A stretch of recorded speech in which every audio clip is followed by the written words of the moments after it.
Hello students, welcome to StudyIQ. In this session, we are going to talk about a very important topic from your chapter of Social Stratification, that is theories of social stratification. Okay, so we are actually formally starting the theories. Now, if you see the first three chapters that we have discussed, the sociology related to the emergence, the scope, and then the common sense, then we talked about science, positivism, non-positivism, and research methods. All these are somewhat a dry topic, and these are a kind of static topic, and it was slightly difficult for you if you are a beginner to understand. Okay, now here onwards this is slightly dynamic, and these all are going to be very easy for you, even though it is theories. It's not like theories in any other subject that you have seen or that you have learned before. Okay, so these theories are going to be very, very easy for you. Only this is difficult in the name. When you talk about those names of the theories, this looks difficult, like Marx theory of class struggle, Marx theory of alienation, Marx theory of mode of production, Marx theory of historical materialism. All these looks difficult only in the name. When it comes to the theory, it's going to be so easy for you, and if not easy, I'll make it easy for you. And once we complete our sessions, you will be very good with all the theories, and you will not face any confusion with any of the thinkers. And thinkers, I mind you again, even though in manifest terms it looks around 60% of your syllabus, but I would say around 80 to 90% is related to thinkers. The first three chapters you can understand in a much better way once we complete thinkers. So even the first three chapters are also, even research methods also, most of the methods that you can actually take from thinkers. And positivism, non-positivism, that you can better understand once we understand thinkers, because we are going to study Durkheim, so you will understand everything related to positivism, because Durkheim is a positivist. Similarly, when we study in detail about Weber, you will understand everything about non-positivism and qualitative methods also. Okay, so like Verstehen, ideal types, causal pluralism, causal probabilism, all these methods we will study, comparative analysis. And when we discuss about Durkheim, we will talk about statistical techniques, we will talk about different other methods that he devised specifically to sociology. So you will get complete understanding about positivism, non-positivism, quantitative, qualitative methods, inductive, deductive approaches, scientific, humanist approaches, micro, macro approaches. Everything will be very, very clear. But in the beginning, when we have discussed about all these, you might have some apprehension, or you might have some confusion, and you might have thought whether sociology is okay for me or not, right? But once we're done with the thinkers, I'll make sure that all those things, you will not face any problem in any of the thinkers. Even, you can write scope of sociology in a much better way. You can compare any other subjects without, reading or studying the actual, answer. You don't want to read anything extra for that. Once you understood the thinkers, you will be in a position to compare everything. For example, when you talk about Marx, we are going to talk about a lot of theories. Mostly all these are connected to economics, right? So you can make a comparison with Marx in sociology and economics. Then again, some theories are related to philosophy, some theories are related to political science. Then when it comes to Weber, he's trying to understand the internal meanings, that is related to psychology. When we talk about Mead also, this is somewhat connected to psychology, the symbolic interactionism. And when we talk about the theory of suicide, that is also something which was connected to psychology, but it became a sociological study. So all these link you will get. Then when we study about religion, that's kind of philosophy. When we study about theory of division of labor in Durkheim, that was considered as economic studies, right? A division of labor, because it increases production, it increases productivity. That's what the understanding till Durkheim undertook that study. Then division of labor became sociological. So we will see all these interconnections, and you will be in a position to write all the answers in your paper one in a much more better way once you complete thinkers. And I tell you, thinkers is my strong area, and once you attend the classes with me, that will also be your strength also, and you will never face any single problem in thinkers. And the so-called Parsons theory of social system also, we will do it in a beautiful way. You will understand each and everything. People will say Parson is difficult, and Parson may be supposed to be difficult for people, and people consider it as difficult. I don't know why it is. We will see it in an easy way. Okay, everything we will discuss, so you don't worry about that. We are going in that order, and at least the most important thinkers, most important theories, most important topics, I'll try to cover in YouTube for sure. That's a promise. Okay, so today here we are going to talk about theories of stratification. Now what I'll do is, what is there in your syllabus? In your syllabus, functional theory of stratification is there, conflict theory of stratification is there, and Weberian theory of stratification is there. So this is what you need to study from exam point of view. But what I'll do is I'll give you a brief idea about all different types of understanding of social stratification, even before the emergence of sociology from Aristotle, Plato, to the modern understanding also. I'll give you the current understanding. So I'll talk about that evolution. So something will be printed in your mind, something will be there in your mind about all the understanding.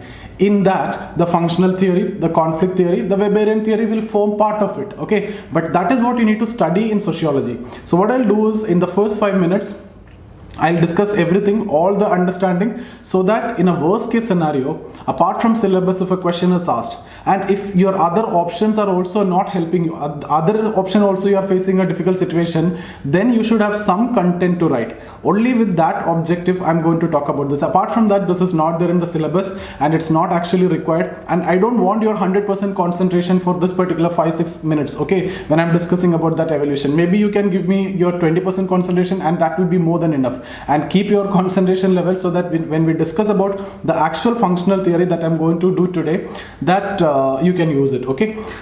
So among the 3 theories which is there in the syllabus, what I'll do is I'll try to cover, or in fact I will cover the functional theories today. 3 theories we will discuss: Parsons theory of stratification, Davis and Moore theory of stratification, which is considered very important. When the question of Davis and Moore is asked, there are 3 parts. First, Davis and Moore will make some propositions, and that's his main part of the theory, and then related to that propositions, some objections will be raised by Melvin Tumin. So that is also the second part of your answer. And in the third part, Davis and Moore clarifies those objections. So that's your theory, and if critically analysis question is asked, this theory you need to write. That means propositions by Davis and Moore, the questions or the objections raised by Melvin Tumin, and the clarifications given by Davis and Moore. That's the theory. And then you need to write the criticisms of this theory in general, how Marxists reacted to it, etc. Okay.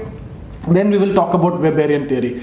Okay, then we will talk about conflict theory also. But Weberian theory, I think it will be better for you to study along with Weber. Rather than I'm discussing Weberian theory here, I will discuss this along with Weber when we discuss all the concepts related to Weber. So it will be very easy for you to understand, and you can avoid that repetition. So what I wish, or what I want you to understand is, sociology, many areas are repeating. So the integrated approach is what I'm following in my class, and this is how I teach my students. And even when I'm taking the test series, when I'm giving the test series also, I arrange the topics in such a way that you can actually integrate and you can prepare. So stratification, Weber's theory of stratification is there, but I will not be studying or teaching that here. Even in my actual class also, I will not be doing that, not only in YouTube.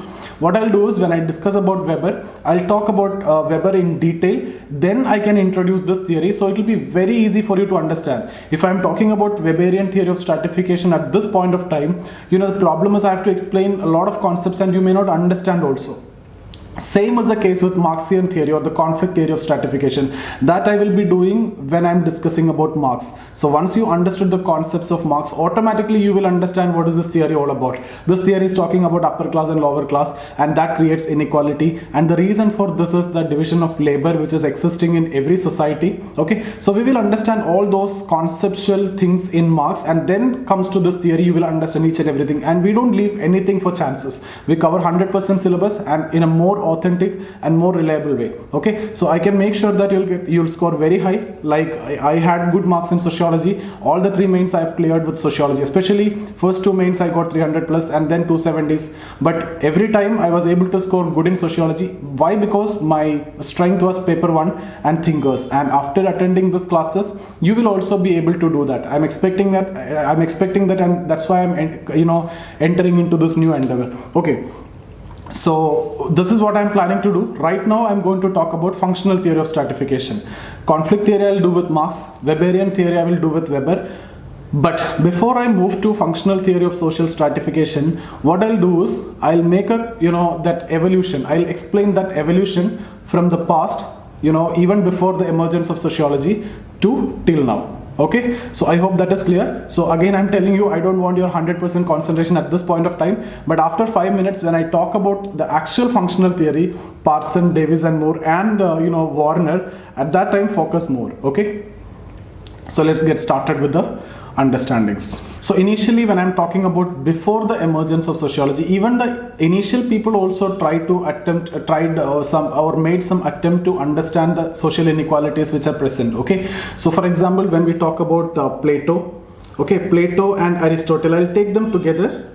So Plato and Aristotle, their understanding of inequality as something which is naturally created, because people are born unequal. Certain people are born with talents. Okay, so for example, when we talk about male-female difference or male-female inequality, this is something which is naturally created. Men are equipped with certain capacity or ability or talent to do certain tasks.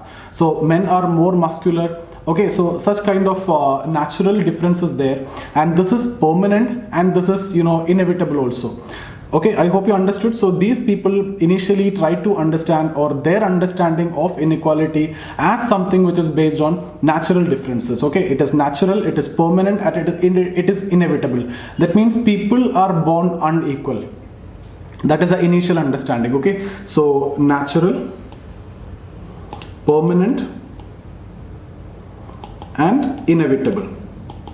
So this is the initial understanding, and then later we talk about, after some time, Saint Thomas and Saint Augustine. You don't want to remember all these names. I've told you, in a worst case scenario, if a question is asked and even the options also not helping you, only then you should have some content. That's why I'm giving this evolution. These are not sociologists. We are not at all interested, in fact. Okay, so Saint Thomas and Saint Augustine, they try to understand inequalities as something which is socially created. I'm not getting into that discussion now. How is it social and all? You already know that in the first introductory session of stratification, we have discussed how differences become inequality and why inequality is always social, despite the fact that the differences could be natural or social. Inequality is always social. And we also understood that the patterns of inequalities is what you call as stratification. So I'm not getting into that basic concepts now. If you missed out that video, you have to watch that video. You can get in touch with me. In case if you want to talk to me, this is my Instagram ID, or you can join the Telegram channel. This is my Telegram channel, Zia Safir, or you can get in touch with me. That's my Instagram ID. Or if you want to write any test series, if you want me to evaluate your papers, okay, what you can do is you can talk to me. This is my number, 9790-892-697 or 98955-77775. For regular classes, online classes, or the online classes are available with StudyIQ. You can attend all the possible classes here. Apart from that, if you need any help related to not only sociology but also GS, you can see here I've done thousands of videos almost, and you can see my history videos, economy videos, ethics also I have done, quantitative aptitude also I have done, although it was done at a higher level for CAT, but still some of the topics you can use for CSAT. Okay, everything is available in the Telegram channel. If you join the Telegram channel, you get everything for your civil service preparation. Okay, so you can talk to me, you can join the test series with me, or any help related to civil service exam, mentorship, personal guidance, you can call me. Okay, so now we are talking about Saint Thomas and Saint Augustine. So they have come up with the understanding that inequalities are something which is socially created. So there is a deviation from the naturalist understanding to inequalities as something which is socially created. So according to them, inequalities are created because of private property, prestige, etc. Okay, so they try to understand. That means what I want to tell you is, apart from naturalist school of understanding like Plato and Aristotle, they said it is natural, permanent, inevitable. Now a new school of thought emerged which consider the inequalities as something which is socially created. So inequalities as something which is socially created is a new understanding. Okay, so inequalities as something which is socially created. And later when we talk about Bentham, okay, Bentham, I'm not writing completely, Rousseau, Locke, Brooke, etc. So they have understood Hegel. Okay, all these people, we will be discussing all these people in world history. I'll be taking world history also. In StudyIQ itself, I'll be taking world history. Apart from that, we will discuss these thinkers in detail when it comes to ethics. And in ethics also, I will discuss about these thinkers in detail. Okay, so Bentham, Rousseau, Locke, Hegel, etc. They were of the opinion that it could be inherent differences, or it could be acquired differences, or it could be a combination of both. Inherent means natural differences. Acquired means social differences, or it could be a combination of both. What do you mean by inherent difference? People are born with some talent, so inherent talent is there. Acquired difference means over a period of time you might have acquired some capacity or talent or ability. Okay, or it could be a combination of both. You might have born with talent and you acquired also over a period of time. So that's what this understanding. So initially Plato, Aristotle were of the opinion that it is naturally people are born unequal, so it is natural, permanent and inevitable. And later, apart from the naturalist explanation of social inequality, an alternative school of thought emerged with the understanding of St. Thomas, St. Augustine, and they understood inequality in terms of private property, prestige, etc. And this is what socially created. Inequality is something which is socially created. Later, these people try to understand as something which is, it could be inherent or acquired or combination of both. Okay, so this is the third type of understanding. And then after this you will see Marx comes, and Marx talk about division of labor, a very interesting theory. We will be discussing in detail Marx idea of division of labor, Marx theory of mode of production, everything we will cover. So you don't want to worry about that, just leave it to me, I'll take it for sure. Okay, and Marx theory, so Marx is trying to understand inequality in terms of division of labor. Every non-society, if you take, Marx is talking about ancient society, there is a division of labor on the basis of masters and slave. If you talk about feudal society, again you can see this division of labor which create inequality in terms of feudal lords and serfs. And now we are talking about capitalist society, you can see workers and capitalists. So this division of labor is resulting in this inequality. Every society there is inequality on the basis of haves and have-nots, upper class, lower class. So this upper class, lower class, you can see capitalist society like this, capitalist and worker, bourgeois and proletariat. It is because of division of labor, and that create inequality. And because of that, there are a lot of contradictions, and these contradictions result in conflict. What is the contradiction between workers and capitalists? Workers want to work less time, okay, and they need more wages, and they need better working conditions, etc. All these are contradictory interests compared to capitalists. Capitalists want the workers to work more time with less wages, and they are not interested in providing better working condition, as it is unnecessary expenses. So these contradictions will create conflict in society. That's what the conflict theory of stratification will discuss that. Okay, so how conflict is created? It is because of the contradictions between two groups, haves and have-nots, upper class and lower class, or bourgeois proletariat, or workers and capitalists. Okay, so that contradictions will create conflict, despite the fact that they are in cooperation. Manifestly you can see that they are in cooperation, but this cooperation is something which is antagonistic cooperation.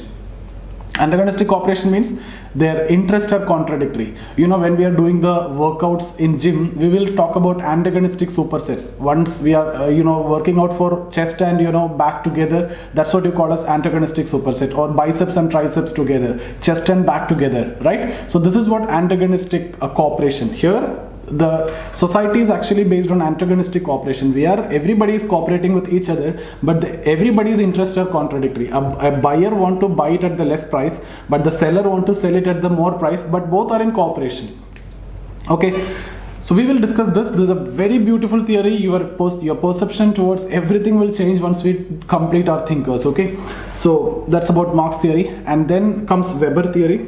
Now Weber, this theory is very important, and it is a very much better theory also, because Weber is understanding stratification or inequality not only in terms of class level. When Marx is talking about, Marx is only talking about upper class, lower class, middle class, etc.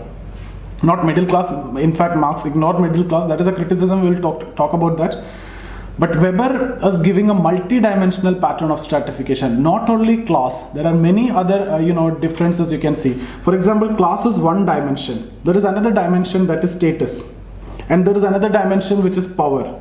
So when can you say a person is powerful? Like this, it should be here. So class, status, power. So that person need to be here. Then you can say that person is very powerful.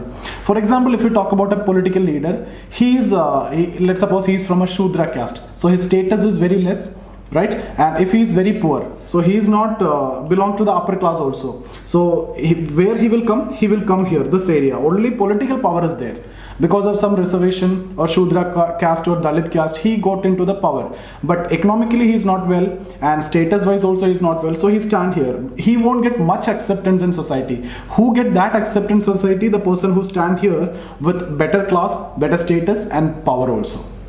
It's a multi-dimensional understanding of stratification, a very high level understanding, but it looks good and it is even more easier to study. Okay, we will discuss about this and I'll make sure that you'll understand each and everything about all the thinkers.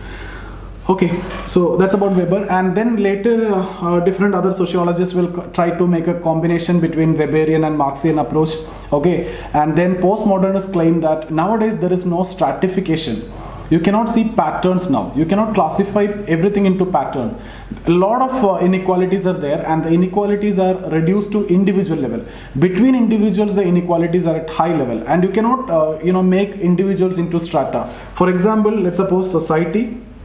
I've told you can divide into upper class, middle class and lower class. Now with huge number of population, do you think this is the only possible classification? And do you think if I can make this three classification in case of society? It is very difficult to make.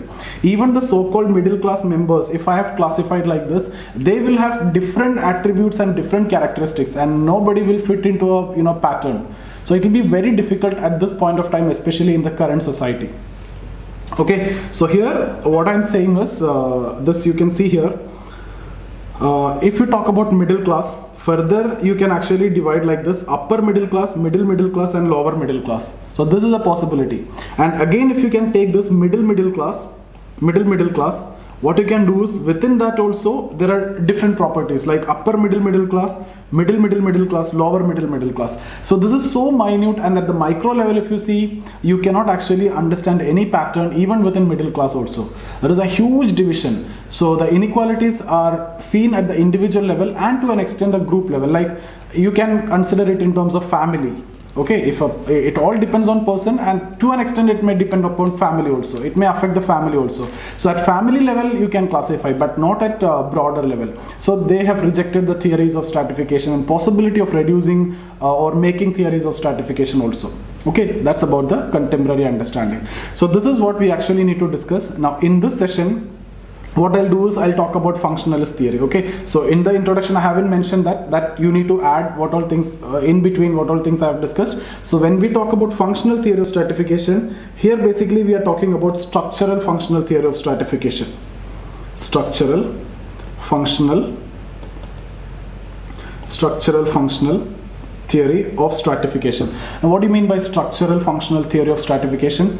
See, when we talk about structural functional theory of stratification, what is functionalism? Functionalism means trying to see everything in functional terms. You will try to identify each and everything. Something exists in society is necessarily fulfilling certain function. Crime exists in society, crime is fulfilling certain function. Suicide is there, suicide is doing some function. Certain rates of crime is normal for the functioning of society according to Durkheim. And for every functionalist. Why? Because that checks, the policing system, judicial system, etc. Otherwise, if no crimes, and if then no crimes means no check on policing or judicial system, at some point of time, if something bad happened, then it is going to affect the entire society very, very badly. And that is not desirable. So certain rate of crime is normal so that everything will go in a smooth way. But beyond that, it is normal. It is not normal. Okay, and in an extreme case, if you try to justify in terms of functional view, that is what you call as functional bias. So when we call a thinker as functionally biased or functional bias, if you try to justify the extreme forms of inequality or extreme forms of crime like the rape of minors, etc., okay, then that thinker or the person is having a functional bias. But when we talk about Durkheim and all, functionalist. Why? There is no functional bias. He is dividing, he is making a division. Normal scenario, crime is normal. And pathological situation, he is talking about that. Certain rate of suicide is normal. He is also talking about an abnormal situation. Okay, so we will discuss all these when we talk about Durkheim. Okay, now what do you mean by structural functional theory? Structural functional theory is basically talking about functions of inequality. Why inequality is functional? Okay, so they try to identify the functions of inequality. So inequality is there means it is necessarily fulfilling certain vital functions for the society, and inequality is something which is inevitable for the functioning of society. And despite the fact that government is doing all these measures, inequality is still there means society is keeping this inequality for the better functioning of society. Otherwise society cannot function. The Marxian concept of communist society is a utopian concept. An egalitarian society is never going to exist, because if everybody is equal, society cannot function properly. Okay, so that's what this concept is going to explain, this perspective. And why structural functionalism? Because when we talk about structural functionalism, functional for a particular structure. And when we talk about caste system in India, we use structural functional perspective. M. N. Srinivas we are going to discuss in paper 2 in detail. So I don't know whether in YouTube that video will be there, but M. N. Srinivas, when we talk about M. N. Srinivas, I'm saying it here, we use structural functional perspective. Why? Because caste system is functional for certain structure. Right? It is not applicable for the entire world. It is not applicable in US. It is not applicable in Europe. They have not even heard of caste system. So caste system is in India, and it may be functional for a particular context, for a particular structure. So that's why we are going to use structural functional perspective in the study of caste system, and many other villages, many places we will see structural functional understanding. So understand functional for a structure. Okay, so structure is important, and you need to define the structure also. So here we are going to see the structural functional understanding, and we will be studying the theories of Parson, a very easy theory. You will not face any problem. Just in one paragraph I can explain Parson and also Warner, W.L. Warner. So these two theories are so simple, and you will not get separate question on Parson's theory of stratification and Warner's theory of stratification, but you will get question on structural functional theory. Then you need to incorporate Parson and Warner. And what is the specific question that you can get? That is related to Davis and Moore theory of stratification. So Davis and Moore theory of stratification, that is a structural functional theory, very important theory. 3 parts are there. The first part is actually the propositions that he is making related to the inequalities. Then there are criticisms or the objections raised by Melvin Tumin, and then what? The clarifications given by Davis and Moore. So these are 3 parts. So if a question is asked, critically analyze this theory, you need to write these 3 parts, and then you need to write the criticisms. Okay, or otherwise what is structural functional theory of stratification and how Marxians are reacted, then you need to write all the 3, and you need to write the criticisms by bringing conflict theory of stratification. Okay, so in general, if a question is asked functional theories of stratification, you need to mention all the 3 theories, or if specific, this will be asked, and these 2 will not be asked specific. These 2 are very simple theory. 1 paragraph is enough for me to explain these 2 concepts in detail, and you will understand each and everything. Okay, and then we will move on to Davis and Moore theory. We will see everything in detail, and what we will do is we will do this in the next video. Okay, so you can watch this in the next video. We will explain all these theories, functional theories. So I hope you understood what all things we have discussed, and what I'll do is I'll also so what all things that we have discussed, for that I'll discuss a PDF now. Quickly I'll discuss a PDF. So theories of social stratification. It is often argued that some forms of inequalities are present in every society. Okay, understanding the patterns of inequalities has been the concern of intellectuals since ancient times. Apart from the academic text, the socio-religious writings often contain views on these patterns. With the emergence of sociology as a distinct discipline, this subject came within the purview of sociological investigations. Okay, ancient philosophers like Plato and Aristotle theorized about patterns of inequalities. Yes, according to Plato, social inequalities exist in every society in terms of natural differences. That is, people are born unequal. I don't think that you need to have any doubts here. We have already discussed this in detail, okay? And you won't find this much explanation anywhere in any class or any teacher or any notes. So if you are not understanding it here, you will not understand it anywhere, okay? If not here, not anywhere else. So some people are naturally equipped to perform certain functions in society, and Plato envisioned 3 classes: guardians, auxiliaries, and workers. Similarly, according to Aristotle, the inequalities are natural, and there is a natural rank order among them. These theories thus consider the pattern of inequalities as natural, permanent, and inevitable. Okay, so this is very important. This is the first part. And then during Renaissance period, an alternative school of thought of understanding the pattern started. That is St. Thomas and St. Augustine for the first time attempted to understand the hierarchical order in society in terms of power, property, and prestige. With this, an intellectual tradition, an intellectual tradition favoring understanding of inequalities in social, this is terms. When I share you the PDF, I'll correct it, okay? Those terms started. Apart from the naturalist explanation of inequality, a new school of thought emerged which favored the understanding of inequalities as socially created. Later philosophers like Locke, Bentham, Rousseau, Hegel are aware of the emergence of the social classes based on either inherent differences or acquired or some combination of both. We have discussed it.